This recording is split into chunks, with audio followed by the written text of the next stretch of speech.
So Corey Heim back at the Freak Nation bust my balls because I haven't jammed a mic in his face for the last year or so.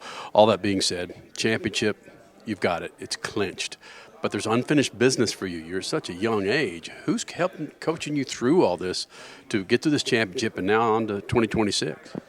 I don't think it was anyone specific by any means. I think, I've been able to surround myself with a lot of good people that have kind of kept my head screwed on straight, if you will, and make sure that everything is kind of going the direction that I need to be a full-time Cup driver one day and everything, and be prepared for that opportunity. But, I think there's a good, close batch of people, my girlfriend and my dad and all my close friends and everything that I find myself being around because they are good people and they've got good guidance and understand kind of the position I'm at in my life. So I'd say those are probably the main people. Corey, when you're kicking ass in the ARCA series, it's a bit of pressure. Then you jump up to trucks. Is it palpable? Meaning, can you taste it as you move up another level, the pressure of winning races? I mean, from ARCA to trucks, I got a pretty smooth transition because I went from full-time ARCA with a part-time truck schedule to mostly part-time with truck and part-time ARCA and then full-time truck. I got a very slow transition into that, so it was never like a semi-truck hitting me in the face of pressure going to Truck Series by any means. So I never really felt that. I mean, I remember my debut, I was very, very stressed out about that in the Truck Series, and same with ARCA. So I feel like it's just kind of breaking the ice maybe a little bit. Same with the Cup car. I mean, I made my debut, in 20.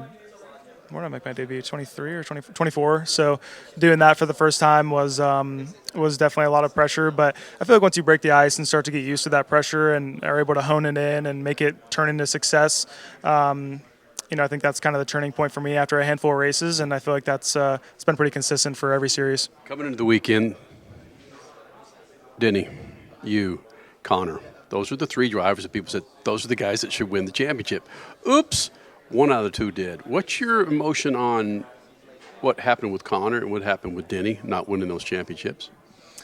Definitely different. I mean, I felt really bad for Connor that he didn't get it done, but I think everyone knows that he was probably the best this year. But I think at the same time, everyone knows what we signed up for in this playoff format, and it was all going to come down to Phoenix, and they unfortunately just weren't able to execute. And that's just part of it. I mean, it happened to us last year. We had a really dominant season for the most part, won a lot of races, went to Phoenix, and kind of got our ass kicked. And that's just part of life, But Denny, on the other hand, I mean, I think everyone knows they did everything right. That was crushing. And I think, I've got a soft spot for Denny because he's my boss, and I was a fan of him growing up. So that hurt a little extra for me, but. I think even if it was, if Larson went out there and dominated and had a caution with 3 to go and lost the race, I'd have felt really bad for him too, It's just a terrible way to lose, and it's the unfortunate part of this format. You teed it up for me because I was going to remind you about what happened last year. You were in a similar situation. How long did you hold that moment, like what could have been?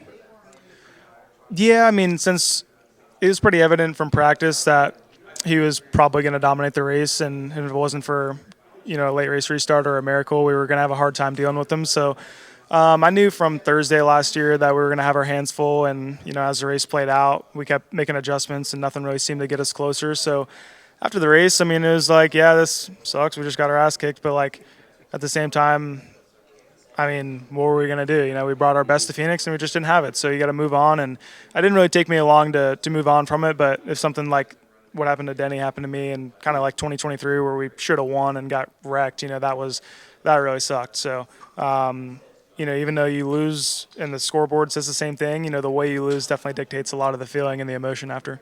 What can you share with us for 2026? I really don't know much, to be honest with you. So, unfortunately, I'm kind of waiting day by day to see what that looks like. Are you in constant contact with Denny? Are you bugging his ass, texting him and say, bro, or is he in contact with you? No, I mean, he's got people that will figure that out. So I'm not too worried about blowing him up about it. I know that there's people that he's hired to make those decisions and kind of figure out what's next for me. So I haven't been too adamant about texting him or anything like that.